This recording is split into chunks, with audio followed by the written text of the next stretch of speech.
Sejahtera semua, nama saya Krishnawini, anak perempuan Mulyani, seorang peguam yang beramal di Johor Bahru. Hari ini kita akan berbincang tentang Undang-Undang Buruh di Malaysia. Sebagaimana kita tahu, semua rakyat Malaysia perlu mempunyai pekerjaan untuk survive.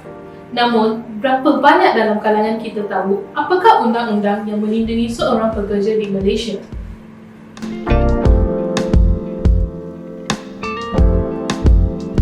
Sebagai pengenalan, terdapat dua undang-undang buruh di Malaysia. Yang pertama merupakan Akta Kerja 1955. Akta ini berfungsi sebagai panduan untuk mengikut terma-terma yang sepatutnya berada dalam satu kontrak perkhidmatan atau pekerjaan. Akta kedua adalah Akta Perindustrian Perusahaan 1967 atau lebih dikenali sebagai Industrial Relations Act 1967. Akta ini pula berfungsi sebagai satu panduan dalam menyelesaikan isu pertikaian antara majikan dan juga pekerja. Ia akan melindungi perhubungan antara majikan dan pekerja. Apa yang paling penting kita perlu tahu adalah definisi majikan dan pekerja dalam akta-akta ini. Sebab-sebabnya akan dijelaskan. Yang pertama, Akta Kerja 1955 memberi definisi majikan sebagai seseorang yang mengambil anda untuk bekerja di bawah satu kontrak perkhidmatan atau kontrak pekerjaan dengan sesuatu upah atau gaji. Maksudnya, seseorang yang mengambil anda untuk bekerja dengan menandatangani satu kontrak dan mempunyai satu bayaran yang sepatutnya dibayar. Definisi pekerja pula di bawah Akta Kerja 1955 terbahagi kepada dua. Yang pertama, pekerja didefinisikan sebagai seseorang yang termasuk dalam jadual pertama yang dijelaskan dalam Akta Kerja 1955. Yang kedua adalah seseorang yang diperintahkan oleh Menteri Sumber Manusia sebagai pekerja di bawah Akta Kerja 1955. Sekarang, apakah yang dinyatakan sebagai pekerja dalam jadual pertama Akta Kerja 1955?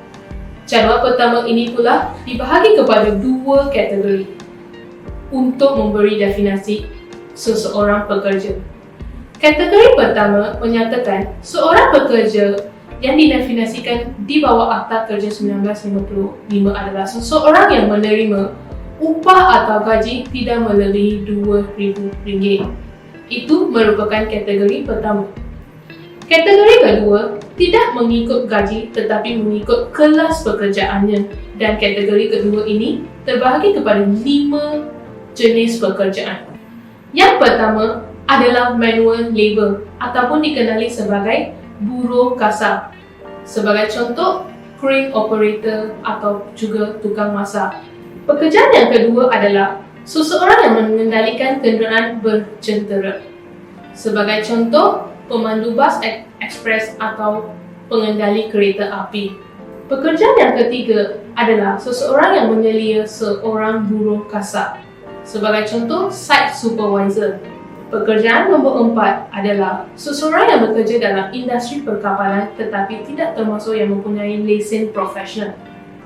Sebagai contoh, para pramugari kapal terbang. Dan yang kelima adalah pembantu domestik ataupun pekerja domestik. Sebagai contoh, pembantu rumah. Sekarang, Akta Perindustrian Perusahaan 1967 memberikan definisi pekerja sebagai seseorang termasuk ejen dan pelatih yang diambil oleh seorang pekerja di bawah satu kontrak perkhidmatan atau pekerjaan dengan satu upah bagi tujuan undang-undang.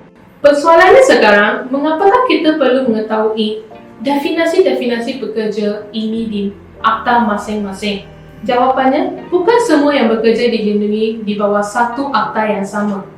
Anda dilindungi mengikut definisi-definisi akta-akta ini. Sebagai contoh, X bekerja di syarikat Y dengan gaji RM1,500 dan mendapat allowance hostel sebanyak RM500. Dekat sini kita boleh lihat bahawa gaji bersih X adalah RM1,500 dan sudah sepastinya dia termasuk dalam kategori pertama jadual pertama di mana gajinya masih tidak melebihi RM2,000 dan maksudnya X dilindungi di bawah Akta Kerja 1955. Contoh kedua pula, X bekerja di bawah syarikat ekspres sebagai pemandu bas dan menerima gaji sebanyak RM120 sehari.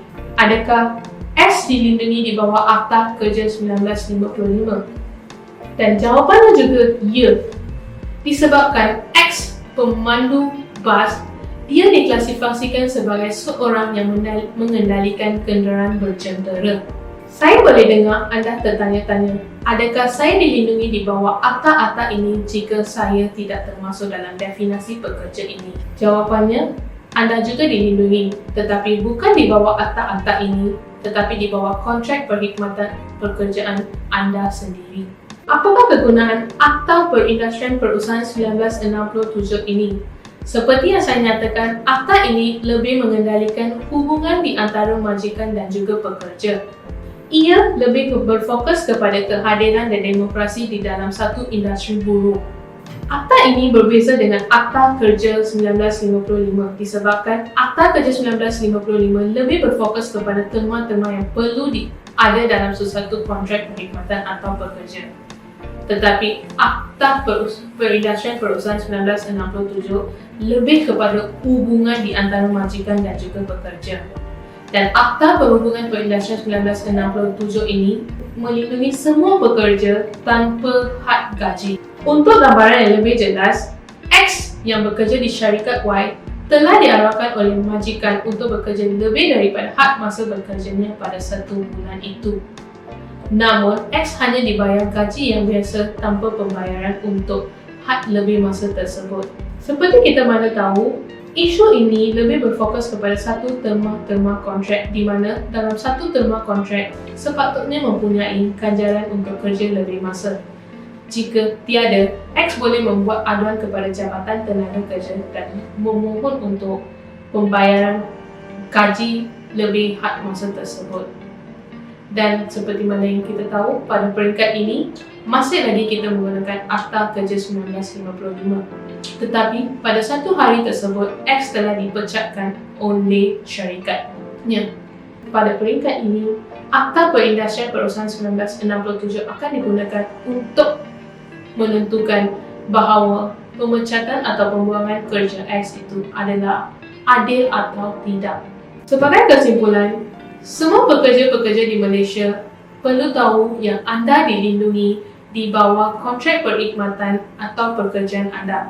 Namun, sebagai pekerja atau majikan, anda boleh mengambil Akta Kerja 1955 sebagai panduan untuk menetapkan atau menentukan apakah terma-terma di bawah satu kontrak perkhidmatan atau pekerjaan anda.